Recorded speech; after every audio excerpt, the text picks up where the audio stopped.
le va? Bienvenida, bienvenido a Las Sentencias a Debate, un programa del Tribunal Electoral del Poder Judicial de la Federación.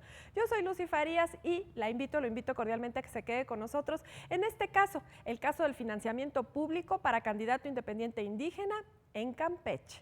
Permítame comentarle que la Sala Superior del Tribunal Electoral del Poder Judicial de la Federación conoció de este caso a través de un juicio para la protección de los derechos político-electorales del ciudadano. Es Luis Antonio Checu quien, pues promueve este juicio ante la Sala Superior después de haber recibido el desechamiento del Tribunal Electoral de Campeche, que precisamente le había negado el financiamiento público para actividades propias a este candidato independiente indígena a gobernador en Campeche. Si usted quiere saber cómo resolvió la Sala Superior este caso, lo invito a que se quede con Pedro Lara y Malo, ya que hoy recibe en el estudio, por un lado, al doctor José Roldán Chopa del CIDE y por otro lado al licenciado Rodrigo Quesada Gonsen, quien es secretario de estudio y cuenta de la ponencia del magistrado Flavio Galván Rivera. Yo soy Lucy Farías, lo dejo en la presencia, siempre muy grata, de Pedro Lara y Malo. ¿Nos acompaña?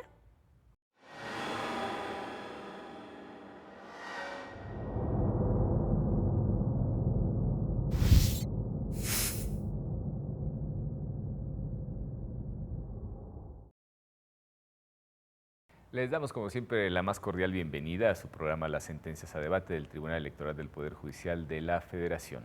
Muchas gracias a Lucy Farías, quien adelanta la presentación de nuestros invitados. José, Rodrigo, muchísimas gracias por estar con nosotros. Y en esta ocasión vamos a hablar sobre el juicio para la protección de los derechos político-electorales del ciudadano 1169 de este año 2015, relativo a, una cuestión a mi parecer bastante interesante, que es la cuestión de las prerrogativas. Las prerrogativas concretamente en el estado de Campeche para un candidato independiente, además identificado con la calidad de indígena. Y se le desechó un juicio originalmente por parte del tribunal local y precisamente llega este juicio ciudadano para impugnar el desechamiento del medio local. Y como es costumbre, le voy a pedir a Rodrigo que nos ponga un poco en contexto, que nos cuente los precedentes de este asunto, por favor. Hola, mucho gusto. Ya hacía tiempo que no nos veíamos por acá. Hacía tiempo, efectivamente. Sí. Siempre esta es tu casa, Rodrigo. Muchas gracias. Y bueno, pues mira, como decías, es un asunto que tiene que ver con prerrogativas, pero con una prerrogativa específica, que es representación. Todos los partidos políticos, candidatos independientes, tienen derecho a tener representación ante el órgano administrativo electoral. En este caso, Antonio Checu solicitó que se le diera la prerrogativa para que tuviera a su representante ante el Consejo. Y esto es negado. Esto es negado. Demanda, y en la demanda le desechan. Si nos situamos en fechas, pues ya sabemos que el 7 de octubre inició el procedimiento local. Para el 30 de enero del 2015 se aprobó un acuerdo en el cual se fijó cuál iba a ser el financiamiento público que se iba a otorgar a los candidatos independientes, y en esa misma fecha se aprobó otro acuerdo en el cual se estableció cuál sería el monto máximo de erogaciones, es decir, el tope de gastos de campaña para los candidatos. Bajo este argumento, cuando se solicita, se niega y se llega al tribunal local, el tribunal local dice, debo desechar. Desecho porque es un acto consentido.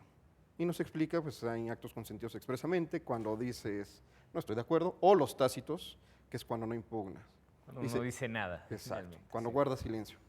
Y dice el tribunal, y como se aprobó el 30 de enero el acuerdo por el cual se estableció el financiamiento para candidatos independientes, y en ese es donde estaba todas las prerrogativas, ¿qué crees? No lo impugnaste, se te pasó el tiempo. Y por esta razón desecha, sin tomar en consideración, pues que también había hecho, en principio, la solicitud de inaplicación de un artículo de la ley local en el cual se prevé que no tendrán derecho de representación, de prerrogativa de representación, claro, los representantes de candidatos independientes. Y lo pasa todo por alto, y dice desecho porque lo consentiste tácitamente. Y esa es la litis que tenemos aquí. Los antecedentes son sencillos, no tenemos más, pero se reduce a esta cuestión, si tiene derecho o no tiene derecho a tener financiamiento para la representación ante el órgano administrativo. Bueno, podríamos decir efectivamente que el quid de la cuestión precisamente es saber pues qué tantas condiciones de igualdad existen en la contienda electoral en términos materiales, ¿no, José? Porque al final de cuentas parece ser que los partidos cedieron frente a las sucesivas reformas que se dieron pues, necesariamente primero a nivel constitucional para poder instaurar las candidaturas independientes, pero sigue por su parte habiendo una resistencia, lo digo en términos materiales, se sigue resistiendo a dar precisamente una condición de igualdad a los candidatos independientes, porque capaces de competir con el partido político que tiene toda una estructura a su alrededor, que muchos de ellos llevan años consolidados en su operación política y demás, y las candidaturas independientes, pues bueno, necesitan también de ciertamente, podríamos incluso hasta de hablar de acciones positivas para poder equilibrar esas desigualdades que tienen frente a los partidos políticos, ¿no, José? Así es. Ahora, yo creo que el caso nos lleva a eso, y yo diría nos lleva un poco más atrás de por qué es que se plantea el tema de la equidad, de la igualdad y por supuesto las prerrogativas. Ahora, digamos, en esta sentencia, y lo veremos ya en lo sucesivo, la Sala Superior no entra al fondo, pero anuncia un conjunto de problemas. Y simplemente para plantearlos y a reserva de desarrollarlos, uno tiene que ver, y yo siempre me he preguntado si hay que tratar igualmente a los partidos que a los candidatos independientes. Y simplemente con el ánimo así de provocar, yo diría no. Okay. Es decir, porque los candidatos independientes, por supuesto, es una vía de ejercer el derecho activo al voto, perdón, pasivo, pero por otra parte yo creo que los partidos políticos tienen una racionalidad, tienen una función y también debieran tener una regulación específica en cuanto a las prerrogativas, pero también a las cargas. Claro. Es decir, lo que tú dices, la misma estructura los hace distintos, pero la misma estructura también debería darles una regulación distinta que tome en cuenta, por supuesto, equidad, pero también que tome en cuenta diferencia. Sí, sí, sí. ¿No? Es decir, porque los partidos políticos tienen una función que no van a asumir los candidatos independientes, ¿no? Que no pueden ni siquiera. Claro, y que no tienen por qué. Sí. Por ejemplo, los candidatos independientes representan más lo individual a la persona, y los partidos políticos representan concepciones más generales de la ideología, de modelos de organización social, y por tanto yo creo que ahí hay una diferencia específica. Aquí viene a cuento, y digo, es una cuestión quizá accesoria al tema que nos atañe con la sentencia, pero creo que viene a cuento también el análisis que se hace respecto de la voluntad ciudadana expresada en las urnas. Y hay dos grandes vertientes, o por lo menos se han reconocido diferencias entre unas y otras sin necesidad de polarizar la situación. Digo, hay puntos intermedios, pero en general podemos hablar de aquellos ciudadanos que votan por un individuo, por una persona, que hablamos incluso a veces hasta de la búsqueda de figuras mesiánicas, y está quienes votan por instituciones, es decir, una ideología consolidada dentro de un grupo bien organizado que se identifica con un partido político, una asociación, etcétera, etcétera, pero que sí está conformado por una pluralidad de personas, ¿no? Y creo que en México efectivamente existen de manera constatable ambas vertientes. Tenemos todavía ese dejo de la búsqueda de caudillos, de las grandes figuras individuales que se convierten casi en héroes de la mitología política en nuestro país. Y por el otro lado tenemos también una estructura ya muy consolidada en los partidos políticos que han ejercido su oportunidad de hacer gobierno de tal forma que se organizan de una manera completamente distinta a cuando tenemos la figura, digamos, central del caudillo, de la persona que es el líder carismático de un grupo político, ¿no? Pero más allá de ello, y tratando efectivamente a los iguales como iguales y a los diferentes como diferentes, poniendo cada cosa en su sitio, sí me parece que lo que no podemos negar es la resistencia que han tenido precisamente quienes conforman el statu quo, los partidos políticos en este caso, respecto de la posibilidad de cambio o de ceder espacios de poder ceder cuotas de votación, ceder al final de cuentas el apoyo ciudadano a personas que no están identificadas, por lo menos con las formas tradicionales de hacer política. Y digo tradicionales porque son aquellas a las que durante pues, toda la historia democrática de nuestro país han sido los protagonistas y han construido, digamos, un estilo, sobre todo ya cuando hacen gobierno, de llevar a cabo esas acciones propias precisamente de los gobiernos. Y nos encontramos en el escenario en el que pues, hay una serie de factores que la sociedad ha demostrado pues, que resultan indeseables. Y los identifica con los partidos políticos necesariamente porque son quienes han hecho política precisamente en este país.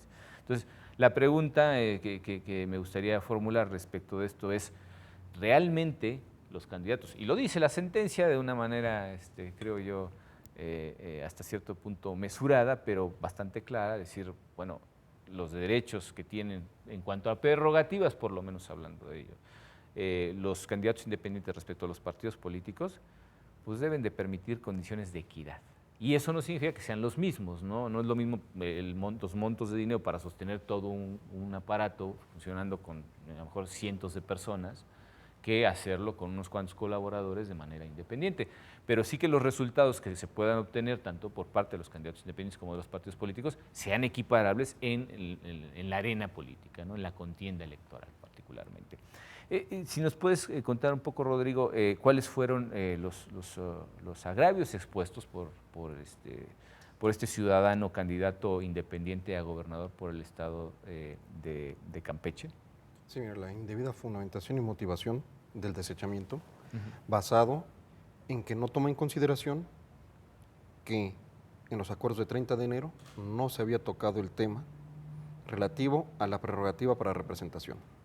Además de que también expone la falta de exhaustividad porque no se analizó lo relativo a la inconstitucionalidad e inconvencionalidad, si mal no recuerdo, creo que es el artículo 160 del Código Electoral Local, en donde se establece que no van a tener derecho a prerrogativa de representación.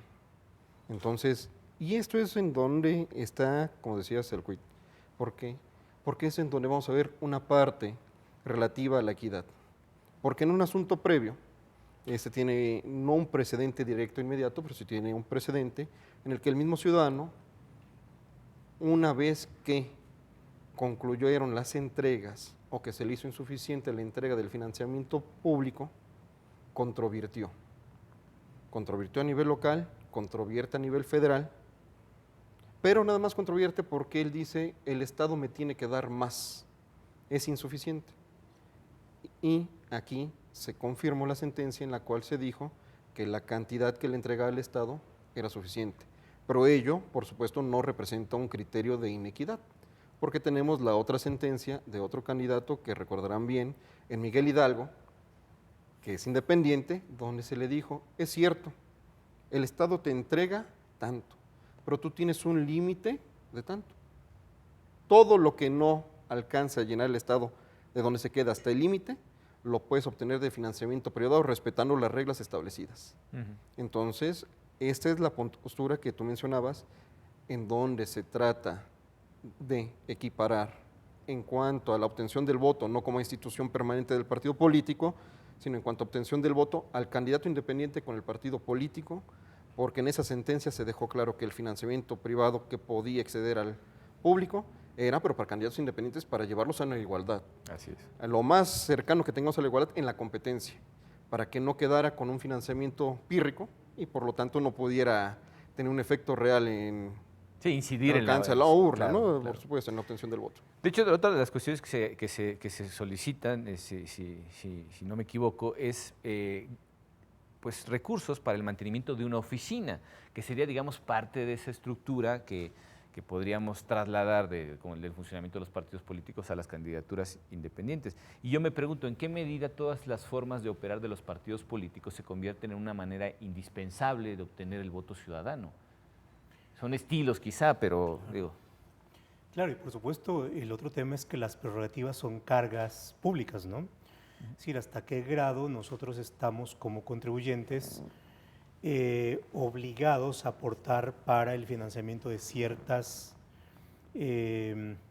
prerrogativas, o bien el otro mecanismo, es decir, si yo tengo el interés de postularme, bueno, también qué cargas asumo y entre otras puede ser la carga de hacerse cargo de mi propio financiamiento, que Sí, es un claro. poco el estilo, ¿no? No, aquí El- tenemos, el- tenemos un, la idea de la un problema sentencia. muy importante a analizar, y es el hecho de por qué se ha limitado el financiamiento privado cuando algunos países funcionan exclusivamente con financiamiento privado o casi exclusivamente. Es decir, el dinero aportado por el Estado es realmente una cuestión mínima, ¿no? Sí, y un poco agregando esta parte, que yo creo que los candidatos independientes nos plantean una nueva serie de cuestiones. Sin duda. Esto es, las prerrogativas estuvieron asociadas con la calificación de que los partidos políticos son de interés público. Así es. Y por tanto, y yo soy más reacio a asimilar a las prerrogativas a la idea de derechos fundamentales, porque me parece que son dos cuestiones distintas, pero que es justificable en la medida en que creas o le das una categoría a una asociación de ciudadanos para tener financiamiento público, o bien acceso a medios, o bien postas. Sobre todo porque los ciudadanos pueden en el incidir correo. en derechos humanos, ¿no? Claro, pero entonces les das una situación privilegiada. A mi juicio, excesivamente privilegiada sin obligaciones correlativas. El régimen fiscal, por ejemplo. Es otra cosa. Sí. Ahora, eso es distinto al caso de los candidatos independientes. Es decir, porque el candidato independiente no necesita la mediación de la entidad asociativa calificada de interés público, sino que es la vía corta para el ejercicio, ahí sí, de un derecho. Sí, sí, sí. ¿No? Y por supuesto, el tema es qué tipo de condiciones vienen asociadas al derecho, porque no es solamente el derecho de que aparezca el nombre en la boleta, es una especie de kit, ¿no? Sí. Es decir, Trae la una serie de aparición del elementos, nombre ¿no? en la boleta más el dinero para la campaña, más el dinero, que yo creo que nosotros lo vemos como parte de un paquete, pero creo que no necesariamente están implícitos uno del otro, ¿no? Y por supuesto ahí yo creo que, por supuesto, por analogía lo hemos asimilado a la idea de prerrogativas, que tienen que ver con estas condiciones para lograr la equidad, pero me parece que hay que pensar más detenidamente en si, primero, necesariamente tienen que ser satisfechas con financiamiento público, o bien la otra alternativa es tú tienes y por tanto te ampliamos el margen para que tengas condiciones, pero con financiamiento privado. Es decir, tú quieres, por tanto, tú también tienes que asumir una parte correspondiente a las cargas de tu financiamiento, ¿no? Y me parece que eso que es un debate que hay que cuidar. A ver, ¿por qué? Porque no es solamente un tema que tengamos que ver en lo individual, en el depositario titular del derecho de la prerrogativa, que es el individuo, el candidato, el partido, sino tiene que ver con la ingeniería política y es cómo funcionan las estructuras para la democracia, pero también por una democracia de la cual se derivan resultados cuyos beneficios o cuyos maleficios sufrimos todos. Claro, capitaliza la sociedad, ¿No? efectivamente. Sí. Es decir, si tenemos una mala ingeniería, y yo creo que la verdad es que en el país tenemos mala ingeniería, tenemos una democracia sin resultados plausibles, ¿no? Por lo menos para la gente. Con problemas de seguridad, Sí, con sí, sí. problemas de Efectivamente. carencia de derechos. Y yo creo que eso es un debate que también hay que dar y que nos los dan las ingenierías electorales. Sí, porque un candidato, a ver, yo puedo decir, yo tengo el derecho a hacer, pero yo también tengo una extraordinaria pretensión de tomar decisiones que los afecten a usted, a los que están acá. Y eso es algo más que el mero ejercicio individualista y utilitario de un derecho. Y yo creo que hay que tener mucho cuidado con las cargas, ¿no? No, yo creo que el problema está precisamente en ese punto, porque es qué responsabilidades en el reconocimiento que constitucionalmente el artículo 41 hace a los partidos políticos como de interés público y sobre todo la encomienda que constitucionalmente tienen, ¿no? Es decir, la perspectiva tiene un enfoque totalmente social en la letra, pero en la práctica nos distanciamos mucho de esos objetivos precisamente. ¿En qué medida estamos metiendo dinero público para propiciar el incumplimiento de las obligaciones de los partidos políticos. Y ese es precisamente, creo que uno de los debates, aparte de otros asuntos, como por ejemplo la injerencia del dinero de procedencia ilícita, del poder del narcotráfico, de los poderes fácticos, etcétera, etcétera. Sobre ese tema me gustaría mucho que volviéramos después del corte que nos vamos ahora mismo, porque creo que es precisamente el meollo de la finalidad que tienen las prerrogativas y cómo debe de funcionar el aparato político, si realmente está perfectamente calibrado para el gasto público, ¿no? Volvemos con ustedes en un momento. Muchas gracias.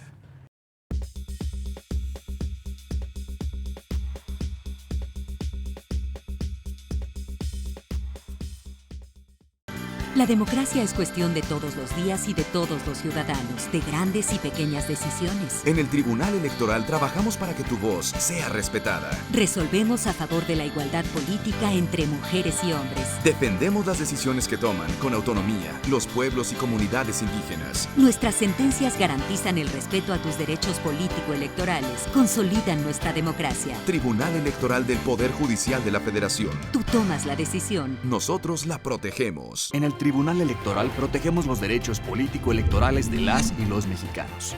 En los últimos 3 años atendimos más de 60,000 asuntos, 8 de cada 10 interpuestos por ciudadanos, y en este año resueltos en apenas 11 días.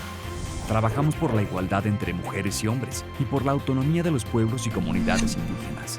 Somos referencia para tribunales locales y extranjeros. Tribunal Electoral del Poder Judicial de la Federación. Tú tomas la decisión, nosotros la protegemos.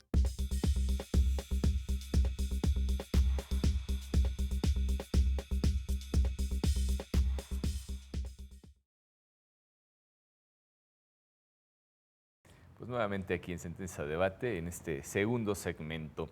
Y hablábamos justamente antes de nuestro corte de una cuestión fundamental, y creo que, aunque es colateral, digamos, a la cuestión esencial de la que trata esta sentencia, es importante dilucidar la importancia que tiene las prerrogativas para el cumplimiento de los fines que están finalmente encaminados los partidos políticos y por ende también en el ejercicio de su derecho a ser votados de los candidatos independientes, ¿no? Y bueno, pues el asunto, decíamos, importante es atajar tanto por un lado el financiamiento privado que pudiera acarrear ciertas acumulaciones de poder indeseables, que son precisamente las que en este momento el crimen organizado, en fin, la economía ilícita en general ha creado en torno a la política y la capacidad que tiene para influir de ello. En este caso, reconocemos que efectivamente existe un derecho a la equidad y se debe de materializar de todas las maneras posibles. Yo creo que se dice en la sentencia algunas cuestiones importantes respecto a eso, ¿no? Y otras consideraciones también que no podemos perder de vista, como la calidad de indígena que tiene precisamente el actor. Y creo que ha resultado ser determinante para el resultado de esta sentencia, ¿no, Rodrigo? Por supuesto, y se determinó, se estableció un consideración especial, como en la mayoría de sentencias donde esta Sala Superior conoce asuntos de cuestiones, ya sean en lo individual o en colectividad, que intervengan indígenas, se hace una suplencia y una suplencia especial.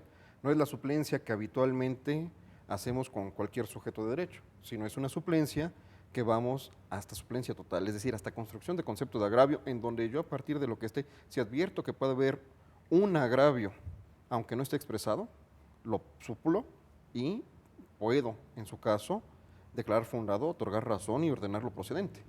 Y se cita, sí, ya ha sido una cuestión que ha traído ya la sala, este bagaje jurídico-cultural con los indígenas, ya desde la integración anterior y durante toda esta integración, y se ha estado en ese sentido, y se cita en el concierto específico la tesis de suplencia total en cuestiones de comunidades indígenas. Y eso es importantísimo porque no nos reducimos a lo que expresamente nos digan o a lo que parezca que nos digan, sino hasta dónde debemos de ir. Y que en este caso creo que fue allá, fuimos y dijimos, sí, existe una deficiencia grave, una deficiencia que nosotros en este momento consideramos que no podemos y que no debemos, que se debe de pronunciar el tribunal local, sobre todo también para garantizar una revisión, para que no sea en única instancia que esté y se garantice de esta forma aún el derecho fundamental a la jurisdicción, aún con revisión. Entonces, por eso mismo lo regresamos, para que se pronunciara el tribunal local y en su caso, si el ciudadano se sentía todavía agraviado ante la resolución que hubiera, viniera con nosotros y tuviera esta, aunque entiendo que no es una segunda instancia, sí una nueva oportunidad de revisar esa sentencia. Claro. Tocamos el tema también de, en algún momento, de esas necesarias acciones positivas en grupos vulnerables. Finalmente, los grupos originarios en México, los grupos autóctonos, sin lugar a dudas, creo que eso es algo que no está siquiera a debate, han estado siempre en una situación de verdadera desventaja. Y aquí nos encontramos precisamente con el caso en el que confluyen dos figuras que han estado en desventaja. Digo, la primera de ellas, que es la de las candidaturas independientes, es muy, muy reciente, y la otra, bueno, es de toda la historia de nuestro país. Pero ambas confluyen precisamente en el caso particular, y creo que el tratamiento que le da, en este caso, el magistrado Galván, es muy acertado, porque hace confluir tanto la necesidad de proteger la equidad entre partidos políticos y candidatos independientes, como además arropa, digamos, al individuo con su calidad de indígena en cuanto, pues, a las dificultades que tiene finalmente dentro del mundo occidental, que siempre les ha resultado ajeno, ¿no? Yo recuerdo alguna vez haber leído a Fernando Benítez diciendo que el problema de los indios mexicanos era que simple y llanamente, pues, les habían descontextualizado la realidad cultural. No se encuentran ellos familiarizados con ninguno de los elementos que a la fuerza les impuso la conquista, pero sin embargo están obligados a convivir con ellos todos los días. Y de ahí precisamente que se haya producido esa segregación y esa marginación histórica, ¿no? ¿Crees que podemos equiparar tanto las medidas de protección de los grupos vulnerables con las medidas para conseguir la equidad entre candidatos independientes y partidos políticos? Bueno, esa es en principio la racionalidad, ¿no? Y por supuesto esas consideraciones yo creo que operan en principio. Es decir, el sistema está hecho para que en principio partamos de que hay una presunción de que está en condiciones de desventaja, de que forma parte de un grupo vulnerable, de que quizás tenga diferencias con lo occidental, y por tanto la idea de que lo indígena y por tanto el tratamiento especial parta de la autoadscripción es eso, ¿no? Claro. O de que la carga de la prueba para refutar esa adscripción, esa autoadscripción corresponda al otro. Es el principio, digamos, incrementamos el tema. Ahora, yo no lo sé, porque tampoco la sentencia nos da más elementos, ni es función de la sentencia, ni se plantea eso como algo que se controvierta, si efectivamente lo es, ¿no? Es decir… Mi pregunta es tramposa, ¿eh? Por supuesto, pero eso ya depende del caso, es decir… Claro. Yo no sé si el quejoso es efectivamente una persona de escasos recursos económicos, sin instrucción, que ve en condiciones de marginación, igual y no, ¿no? Sí, puede ser. Pero eso nos lleva a que el sistema jurídico le asocie un cierto régimen y por tanto el tribunal también asocie a la autoadscripción, a los apellidos, en fin, un tratamiento particular, ¿no? Y esto me lleva a otro punto, es decir, por supuesto, hay una idea de que con esto van a funcionar y por tanto habría un manejo más virtuoso y un resultado más virtuoso de la discriminación. En este caso hay una discriminación positiva, para igualar, no para crear otras diferencias, pero por otro lado también hay un manejo estratégico, ¿no? Es decir, los suizos son estrategias. Y yo mismo podría autoadscribirme a un pueblo indígena y tenía ustedes que suprimirme la defensa de la queja y tratarme como vulnerable, en fin, todo lo que sea. Y quizás no necesariamente lo sea, ¿no?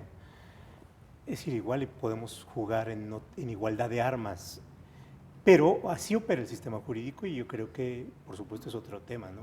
Cómo en los litigios funcionan las estrategias. Sí, esas reglas paralelas que no acaban de empatar exactamente por las diferencias fácticas, ¿no? Es una cuestión muy complicada porque tenemos en nuestro país pues muchísimos grupos en situación de desventaja. No hablo solamente de los indígenas, hablo también de los homosexuales, hablo de las mujeres, hablo, en fin, cantidades innumerables de grupos que han estado marginados históricamente y que para poder incorporarlos de manera más justa, más equitativa y sobre todo más eficiente en cuanto al papel que desempeñan dentro de la propia sociedad, pues hemos tenido que llegar a ciertas medidas que, digamos, rompen el esquema tradicional que teníamos y el que podíamos aplicar de manera general para la generalidad de las personas, o sea, para todos, ¿no? Claro. Pero es el verdadero problema de las acciones afirmativas, de estas políticas que pretenden revertir precisamente una tendencia indeseable y que pues hacen pagar a justos por pecadores también en muchos sentidos, ¿no? Hemos visto aquí en este órgano jurisdiccional una verdadera militancia judicial respecto a la protección de los derechos de las minorías, de los grupos más vulnerables, de los segregados, en fin. Si la justicia al final de cuentas no mira hacia allá, ¿a dónde va a mirar? Digo, el resto creo que tienen, no digo que tengan la justicia garantizada en sentido material, pero formalmente reconocida en todos sus aspectos y sobre todo tienen los medios, digamos, al alcance promedio, ¿no? Y aquí estamos hablando además de una cuestión muy importante que está en juego y es, tratándose de un candidato independiente, quiero pensar que tiene una representatividad real dentro de los grupos indígenas al interior del estado de Campeche. Porque quienes votarían en todo caso, por lo menos presumiblemente por un candidato indígena independiente, pues serían las comunidades indígenas dentro del propio estado. Entramos también, por ende, al tema de la representatividad. Porque esos grupos vulnerables requieren para solucionar todos sus problemas, las deficiencias dentro de las cuales desarrollan su vida, pues una representación eficaz. ¿Quién va a llevar sus demandas? ¿Quién va a comunicar sus necesidades? ¿Quién va a gestionar la solución de sus problemas? Sino alguien que precisamente comparta la situación en la que ellos viven. Y en este caso hablamos de un indígena.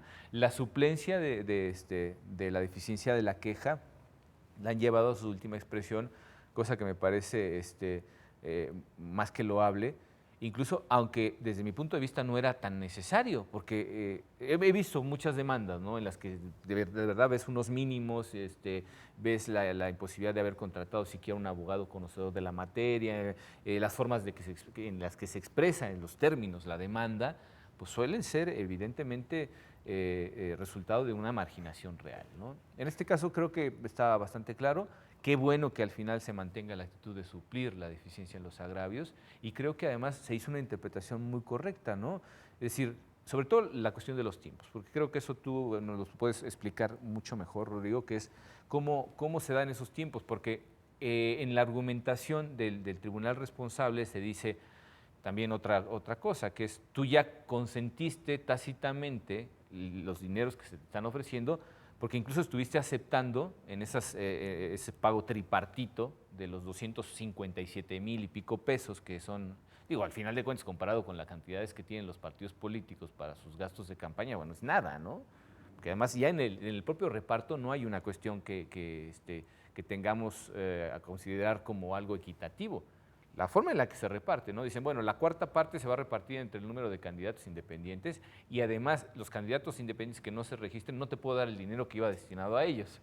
Con lo cual 257,000 pesos divididos en 3 pagos, pues bueno.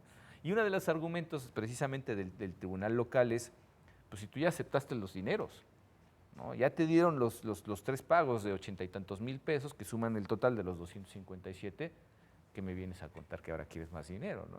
Pero cuéntanos un poco sobre eso, Rodrigo, qué es lo que pasó con los tiempos, de cómo se fueron pagando y demás. Sí, nada más antes quisiera aprovechar, sobre todo por una postura que ahorita el doctor tocó, que es qué tanto con la autodescripción sabemos realmente que alguien es indígena. ¿Y por qué voy a esto? Porque el maestro Galván tiene un voto muy interesante que lo denominó omnicomprensivo, aquel donde fue la conformación de partido político indígena.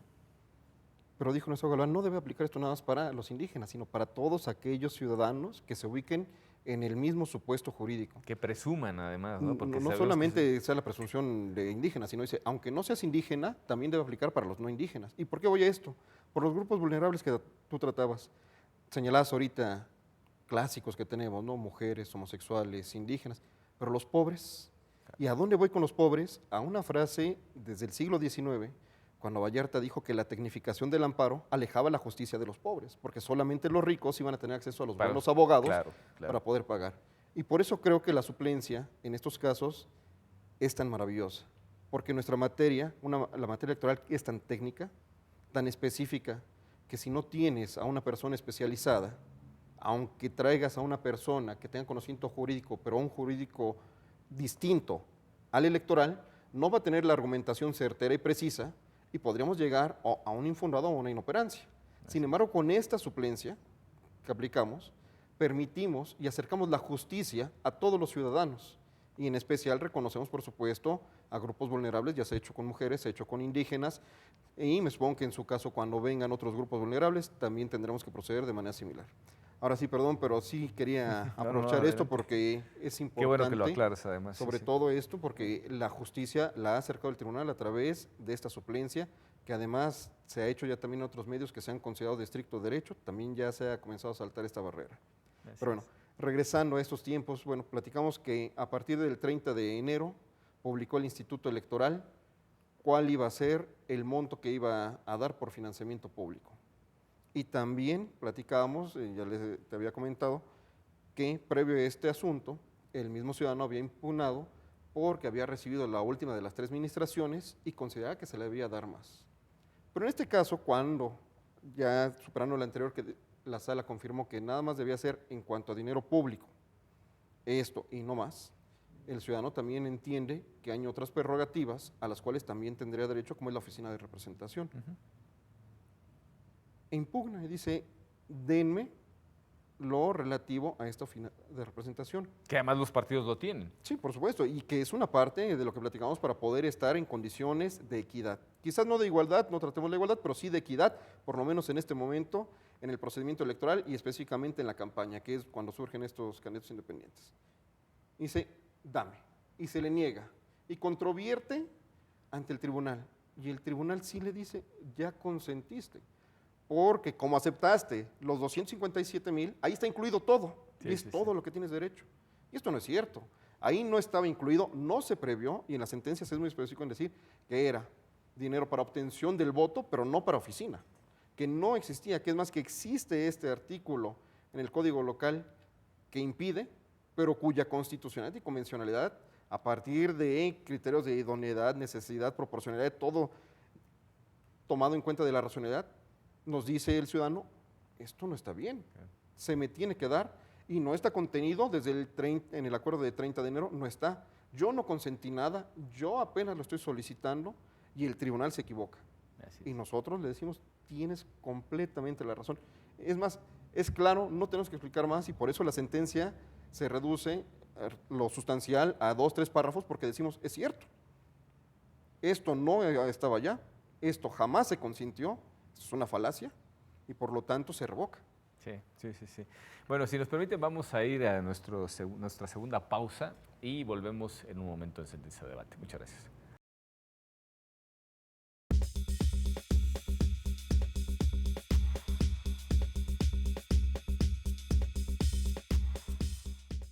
Este año, elegiremos diputados federales y autoridades en 17 entidades federativas. Las y los mexicanos podemos tener la certeza de que contamos con instituciones fuertes. Muestra de ello es el reconocimiento que recibió el Tribunal Electoral como la mejor institución electoral del año, entre órganos de todo el mundo. Lo que ratifica nuestro trabajo de cara al proceso electoral 2015. Tribunal Electoral del Poder Judicial de la Federación. Tú tomas la decisión, nosotros la protegemos.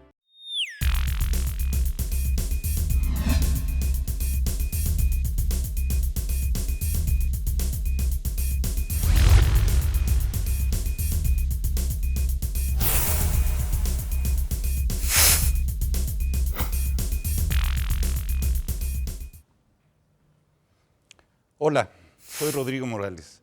Te invito a votar el nuevo programa de contenidos del Tribunal Electoral del Poder Judicial de la Federación. Como siempre, me acompaña en la conducción Pablo Javier Becerra. En este espacio haremos el análisis del proceso electoral. Tendremos invitados, académicos, analistas y los titulares de las instituciones electorales que nos ayudarán a entender a los ciudadanos qué es lo que está ocurriendo a lo largo de las etapas de este proceso electoral. Nuestros invitados nos van a ayudar a conocer las principales novedades de la reforma electoral y explicar paso a paso todo lo que hay que hacer para ir a votar. Recuerda, solo aquí, en Plataforma Electoral, el canal de televisión por internet del Tribunal Electoral del Poder Judicial de la Federación, donde tú tienes mucho que ver.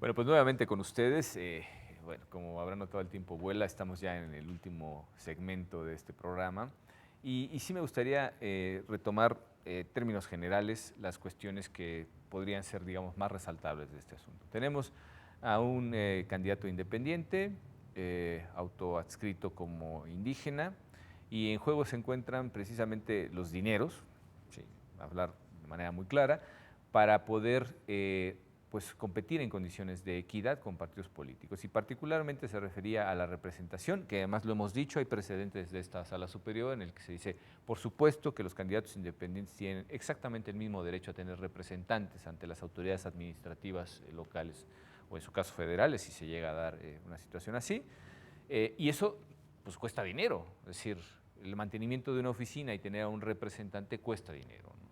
Y si vamos a pues, algunos ejemplos, lo que hablábamos, ¿no?, del candidato independiente en Jalisco, que consiguió con una cantidad mínima unos resultados fantásticos, bueno, probablemente podríamos tratar de optimizar esos dineros, pero sabemos que hacer política en este país cuesta dinero como cuesta en cualquier parte del mundo, ¿no? Sí, además, a mí me gustaría plantear algo, ¿no? El candidato independiente en Jalisco lo obtuvo en un municipio, pero aquí estamos hablando de un candidato a gobernador. Así es. Perdón, yo sé que no, sí, es mucho proporción más guardada, costoso, pero sí. Es abarcar toda la entidad. Así es estar al pendiente en toda la entidad, en todos los consejos distritales, municipales. Darse a conocer en toda la Sí, entidad. no, sino simplemente la pura oficina, no nace estar en el Consejo General. Hay actos también que influyen y que tienen en los consejos municipales, en los consejos distritales, las discusiones que están ahí y que, aunque no tengan decisión respecto y directa de la elección de gobernador, pueden llegar a afectar. Así es. Entonces, tenemos que estar ahí y tienen que estar, no si los partidos están, ¿por qué no van a estar ellos? Sí, allá donde haya personas con derecho a votar, pues tendrá que llegar cualquiera que quiera promocionar su candidatura, no sea partido político, sea candidato independiente. Yo creo que sí, por supuesto, la equidad es una cuestión relevante.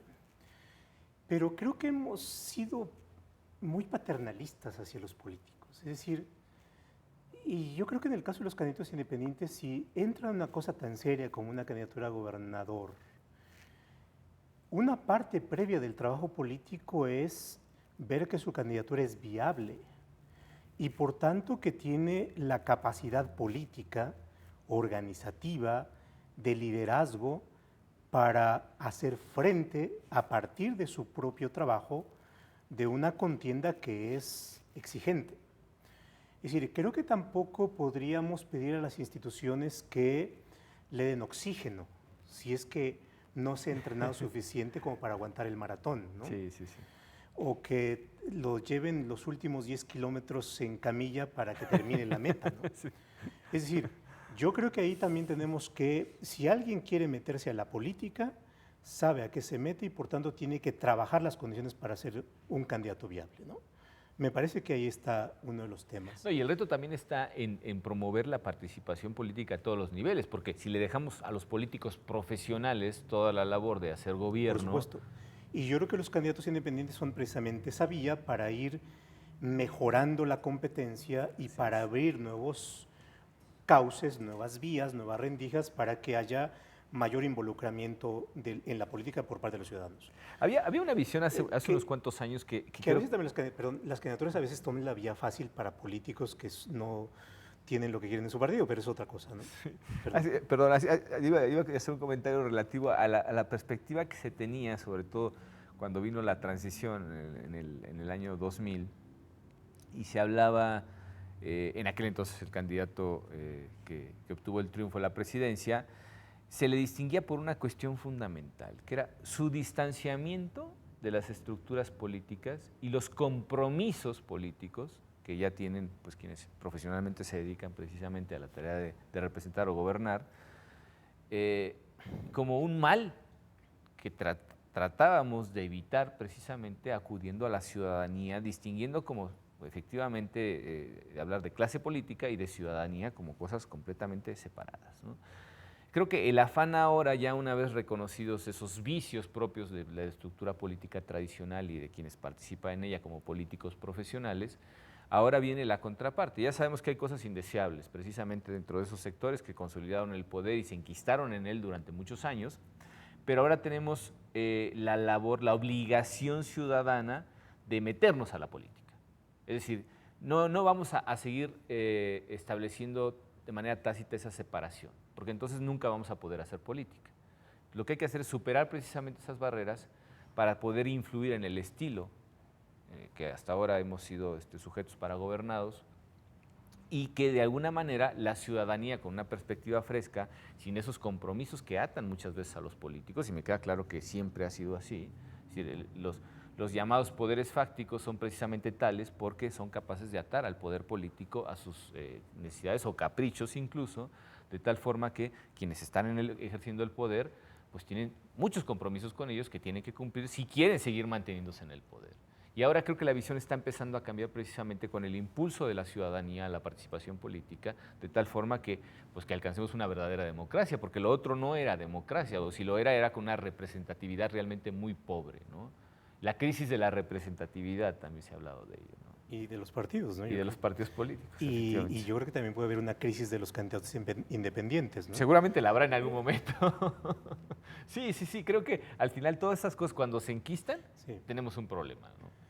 Sí, porque yo creo que los candidatos tampoco tienen las virtudes de ser la solución, es decir, tienen sus propios problemas y hay que verlos con cuidado. Y no son extraterrestres, además, ¿no? Simplemente yo creo que tienen esta posibilidad de ampliar las posibilidades de competencia, ¿no? Igual pueden ser capturados, igual pueden ser impulsados por grupos fácticos, igual pueden ser políticos desplazados, es decir, tampoco es como la pureza de la especie, ¿no? Exacto.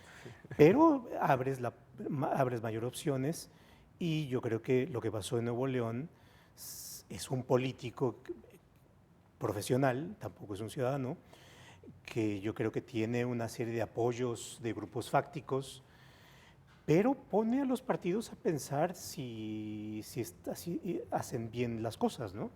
Que tampoco reciben todas las consecuencias que deberían recibir, siguen recibiendo el mismo financiamiento, en fin. Salvo que queda en el registro, no hay mayor problema. Todavía faltan cosas en el sistema para ser más responsable y poner los incentivos para que nos ofrezcan mejores candidatos y mejores propuestas de gobierno.